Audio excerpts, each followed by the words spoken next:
Hi guys, you're here with me, Jen the Taxidermy Witch, and it's Saturday night, so we're reading some lore. This chapter of the book that we're reading from this book. And we're reading from the second chapter. And it's called Black Stockings, okay? Most of us had had the joy of being sick once or twice in our lives. It's part of the human experience, I suppose. We get sick, then we get better. At least that's how it's supposed to work. One thing I am constantly thankful for is the fact that we live in such a common and modern enlightened age of medicine. We no longer use urine as an antiseptic, nor do we diagnose illness based on our astrological signs. But that wasn't always the case. Gone are the days of bleeding ourselves with leeches or trying to balance our humors to make sure our sanguine fluids aren't overpowering our melancholic fluids. And I'm probably not the only one who's happy that we no longer treat people with enemas or boar bile administered with metal syringes. Enemas are still great ways to treat sickness, just so you know. I'm going to throw that out there. Yes, bile from a boar. I could not make this stuff up. Our ancestors did not know why certain things happened, but they sure did their best to explain them. Stories were created, myths were told, and superstitions took root. All of them were designed to explain why things happened. And these reasons, even if they were pure fabrications, somehow help people deal with the realities of life. Why was my child born deformed? Why did my husband's personality change overnight? Why did my entire family die from plague last winter?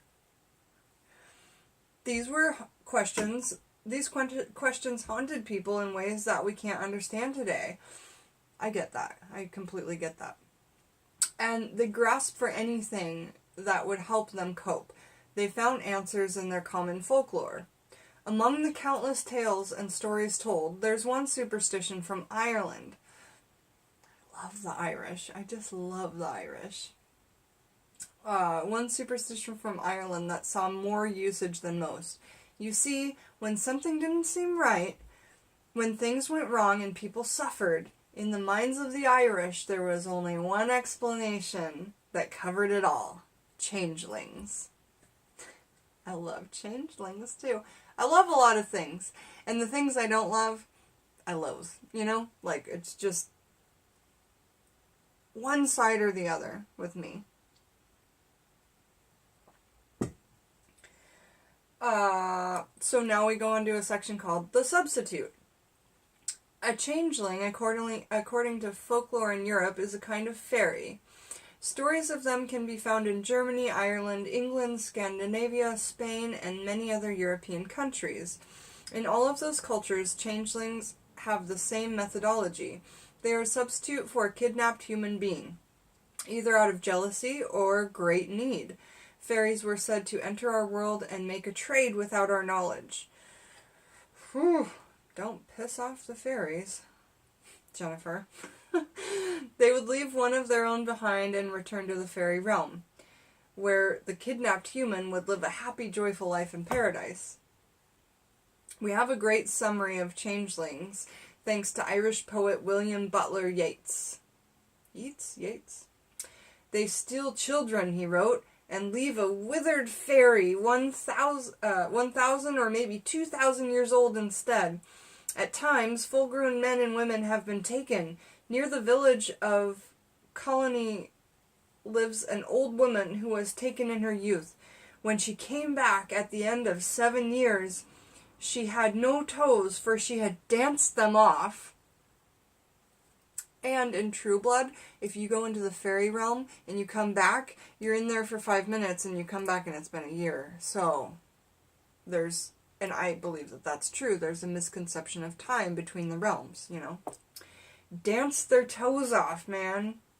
I'd love to dance my toes off, even though it sounds horrible. Like, the action of getting there would be wonderful. Okay, changelings, according to the legend, can actually take one of 3 forms.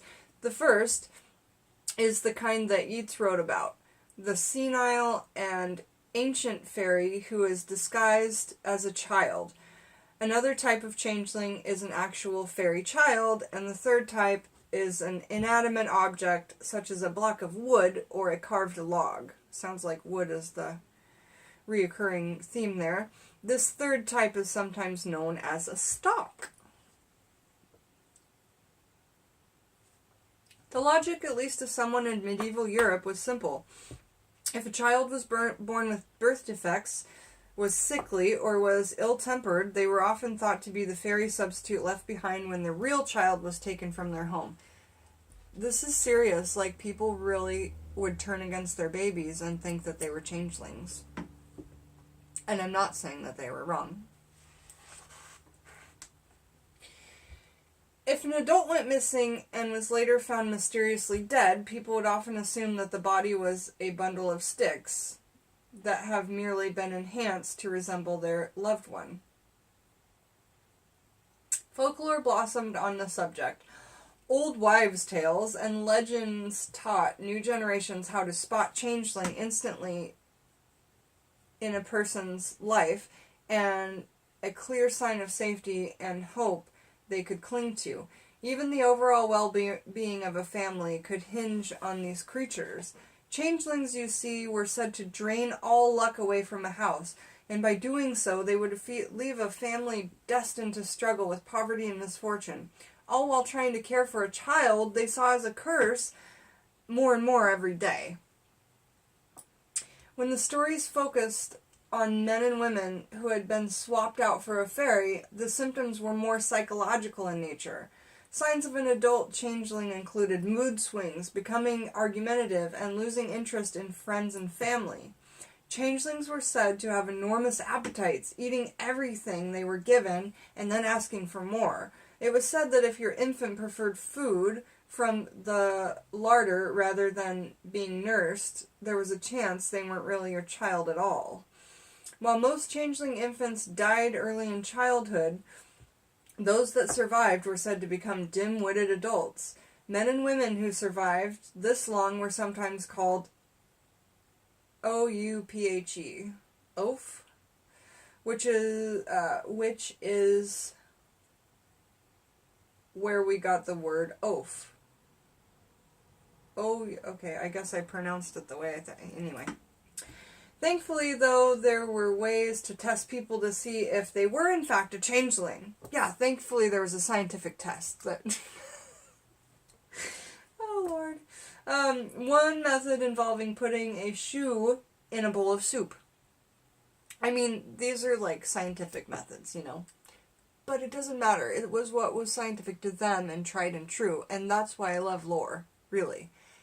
Is because it sounds so, like, wild and crazy, but at the time it was like medicine. It was the practice. Like, that's how we figured things out. Practical research, yeah? It's just a trip, though.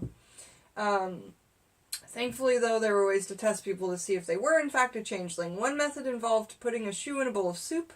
If a baby saw this and laughed, it was seen as proof that the child was a changeling. Another method involved making a tiny loaf of bread inside half of an eggshell, again meant to make the fairy laugh. Once discovered, a fairy changeling could be driven from the house in a variety of ways, in which case the kidnapped human, child, or adult would be returned unharmed. One trick involved holding the suspected child over a fire, while another recommended forcing the subject to drink a tea brewed with foxglove, which is so poisonous.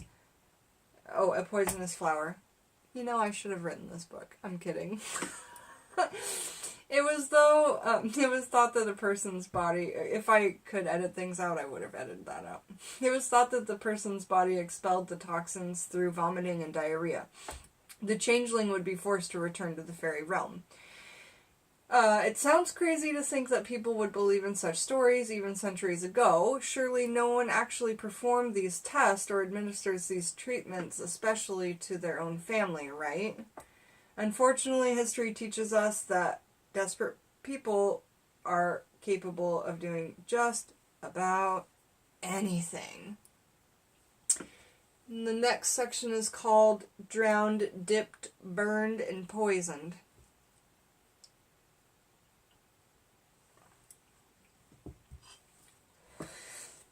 In July 1826, a woman named Anne Roche from Tralee, Tralee, county in Kerry, in southwest Ireland, was caring for a 4-year-old boy named Michael Lethe. According to her own testimony, the boy was unable to walk, stand, or speak. Convinced that he was, in fact, a fairy changeling, she bathed him in icy waters 3 times to force the fairy out. The boy drowned, and she was tried in court, and the court found her not guilty. 1826. In 1845, a woman suspected of being a changeling was placed in a large basket filled with wood shavings and then hung over the kitchen fire until the contents of the basket ignited. In 1851, a man in Ireland literally roasted his child to death because he believed the boy to be a fairy. 3 children were suspected of being fairies in 1857. They were bathed in a solution of foxglove and then forced to drink it. Sometimes babies were left in or near bodies of water as a way of forcing the changelings to leave. In 1869, an exorcism was attempted by dipping a child 3 times in a lake in Ireland. Another woman actually left her infant on the shore of a lake and walked away, expecting the fairies to come and make the swap. Thankfully, she returned later to reclaim her child.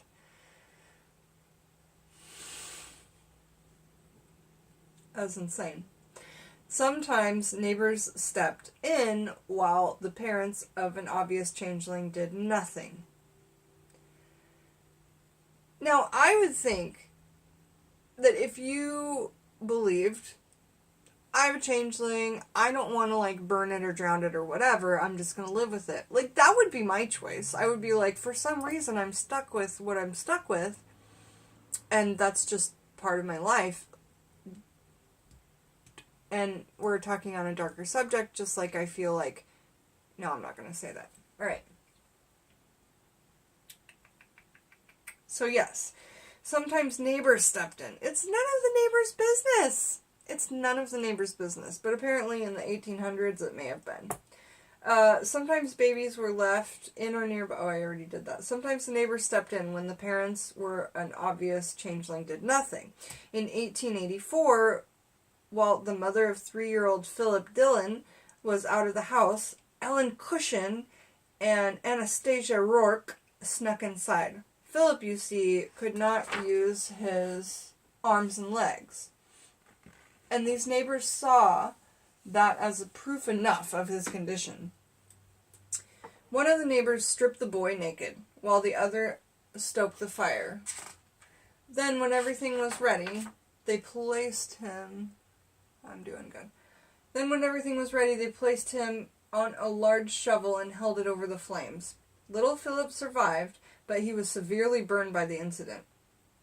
We hate what we fear, you see, but rather than fade away as the 19th century moved on, the fears and superstitions around changelings only seemed to grow in Ireland. And as hard as it might be to believe, things were about to get worse. The Clearys. They sound crazy. They sound absolutely mad. In the late 19th century, each district in Ireland had a board of guardians. They were tasked with dispensing public aid, and one of the ways they did this was by building cottages to houses One of the ways that they did this was by building cottages to house rural agriculture workers. Many farmers had lost their land in the recent famine, and this was one way of helping alleviate some of the homelessness and poverty that had become so common in the country. One cottage was constructed of Ballivadlia, Bally, Vadlea, in a small community of just 9 homes and 31 people in County Tripoli. The family who was awarded the cottage moved in, but there was a problem. It seemed that the house had been built on a rath, a low earthen ring.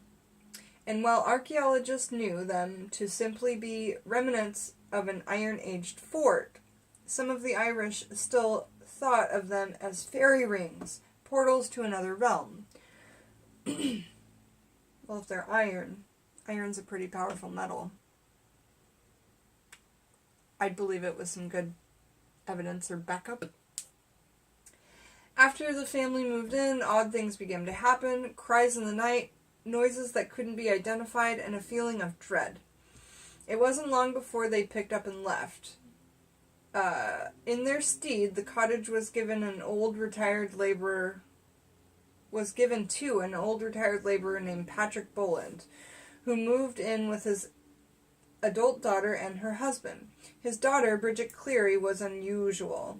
In 1895, it was the men who controlled the family. Men were the breadwinners and the sole providers, but even though her husband Michael did well as a copper, or a police officer, someone who makes and repairs barrels, a business that I apologize, in the UK a copper is also the word for a police officer, but apparently that's not what we're talking about. Her husband Michael did well as a copper, someone who makes and repairs barrels, a business that has always done well in Ireland. Bridget wasn't dependent on him. She had her own business, making dresses and keeping hens, and the income from those jobs was more than enough to meet her needs. She was also said to be clever, flirtatious, and highly independent. You can imagine how she must have annoyed her husband and caught the ire of the neighbors. And then there was the rumors of the affair she was having with another man. Bridget Cleary was a self-made, professed woman, and everyone else was bothered by that. I tell you all that because stories have layers. There are meanings you glean from the initial telling, and then there's the rest of the story. The deeper you dive, the more things begin to take sense. And believe me when I tell you that there's a lot about this story that fails to make sense. On March 4th, 1895, Bridget left home on an errand. She had eggs to deliver to the house of her father's cousin, Jack Dunn. It was a short enough distance that she had decided to walk, but the weather turned sour while she was out. She spent the day in bed complaining of raging pain in her head. She had chills and shivered constantly. Dunn came by the little cottage to visit a few days later and found Bridget still in bed. He took one look at her and declared, "That's not Bridget." According to him, she was a changeling. Thankfully, no one believed him yet. On March 9th, 5 days after Bridget's trip in the cold, her father walked 4 miles to the nearest doctor and asked him to come help. 2 days later, there was still no sign of the doctor, and so her husband Michael made the journey. Yet after 2 more days of waiting, the doctor still had not come, and so Michael went again, this time to make sure that he had brought along a summons from the local health authority. While her husband was out looking for the doctor arrived unexpectedly. He did his typical house call checkup, prescribed some medicine, and then left. Still frustrated, the family called upon the priest to come by and give her last rites, just in case. Things were not looking up for Bridget Cleary. Last rites are your bridge into heaven. It's when a priest comes and gives you rites into heaven. Last rites are generally, from what I know, built upon Catholicism, and the Irish were certainly Catholic. This was March 13th, a full 9 days since she'd taken I'm just going to say I'm sorry, not all Irish people are Catholic, of course, but the good percentage of the population, and especially then, and are still now, Catholic. This was March 13th, a full 9 days before she'd taken ill, and so later that evening, neighbors and relatives gathered at the cottage to help administer fairy medicine in the form of herbs. Bridget refused the treatment, and they held out a red-hot poker in her face until she complied. I cannot imagine having a red-hot poker in my face. I'm not vain. I don't care about a scar. I would care about the pain, you know? That's insanely stressful just even to think about. Red hot poker, where are we at? Things got worse the following day. Cousin Jack Dunn had begun to spread the word that Bridget had been taken by the fairies and replaced with a changeling. At his urging, a man named Dennis Gainey was called to the house. He was known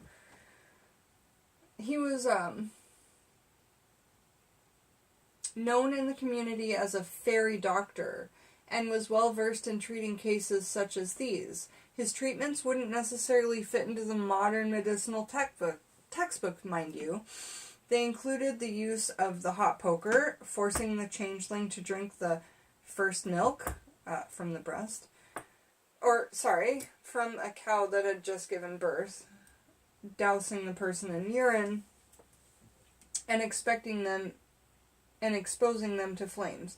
Bridget was slapped and held in front of the fireplace while her husband demanded that she state before God and family that she was indeed Bridget Cleary, even though she answered yes, and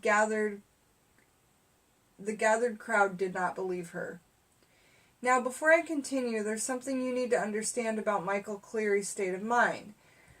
While his mother had decided when he was young, his mother had died when he was young, his father had passed away just hours before. He and Bridget were childless, and they lived with her father in a spare room in the 19th century equivalent of public housing. His own wife was rumored to be cheating on him, and she didn't even need him to support her. Michael Cleary was adrift. He had come undone. Maybe that's what drove him into to the edge of sanity. The treatments continued late into the night. Friends and family began to ask to leave, but Michael was said to have yelled that no one was leaving until Bridget came home. He locked the door and placed the key in his pocket. If they could just get this right, he told them, if they could just drive the fairy out and be done with it, his Bridget would come home. Again, she was asked to declare her identity as a fairy, and Bridget refused. Historians don't know why. Maybe she was afraid. Perhaps her independent, stubborn nature prevented her. Whatever the reasons, her silence infuriated Michael. He stripped her to her undergarments and pushed her to the floor. "Come home, Bridget, in the name of God," somebody was said to have cried as she lay there near the fire. "She's not my wife," Michael replied. "You'll soon see her go up the chimney." With that, he doused her with lamp oil.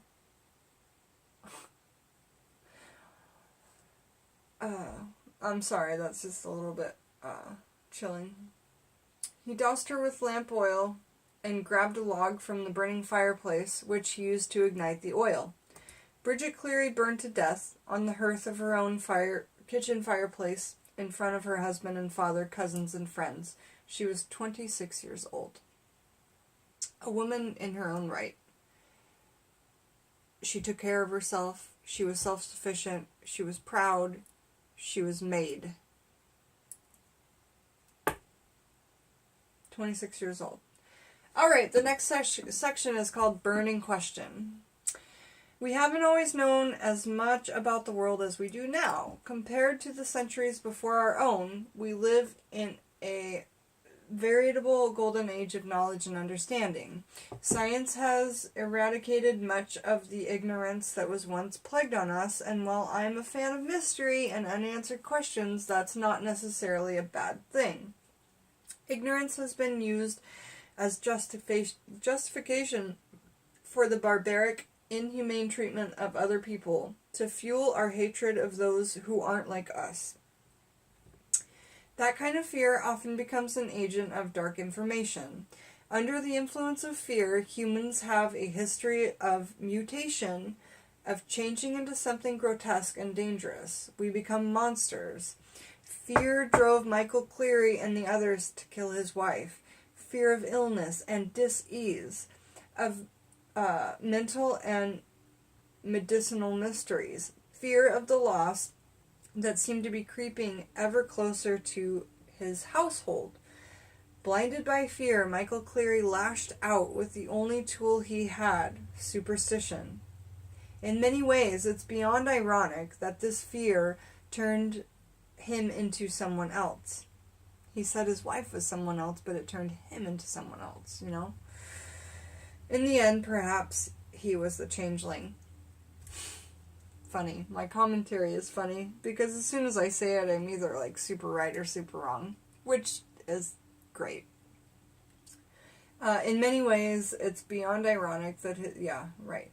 After he forced one of Bridget's cousins at knife point to help wrap her body in a sheet.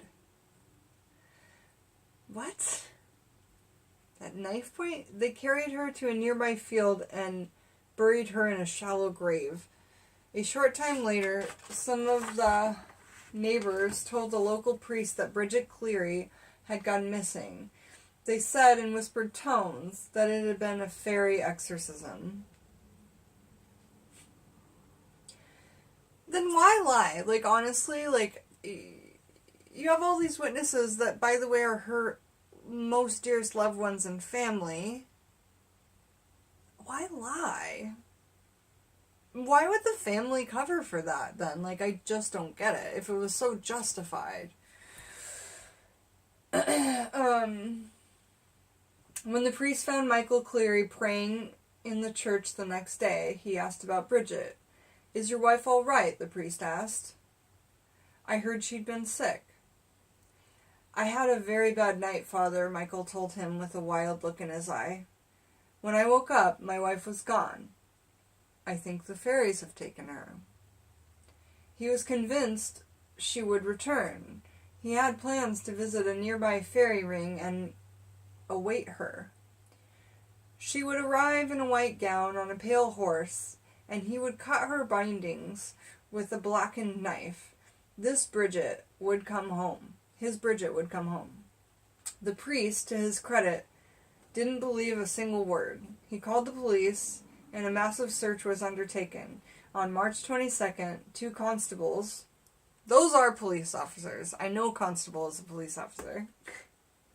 2 constables found her body in a shallow grave her husband had dug just a few days before. She had been badly burned and lay in the fetal position, with her knees against her chest, arms wrapped tightly around them. Because her face had escaped the fire, a cloth sack had been placed over her head. All that remained of the little clothing that she had been wearing was a pair of black stockings. Bridget Cleary would never come home. And that's why this whole chapter was called Black Stockings. And it was about changelings and the lore of Ireland, which I absolutely love. And I hope that you guys really enjoyed it. I think next I'm going to talk about a chapter called Covered Mirrors, and it starts talking about Freddy Krueger straight away. So I feel like I may have to hop back in my Freddy dress, even just for a moment. We'll see what I get up to. Thanks for joining me for my lore. You're here with Jen the Taxidermy Witch, and have a really beautiful day, you guys. I love you all so very much.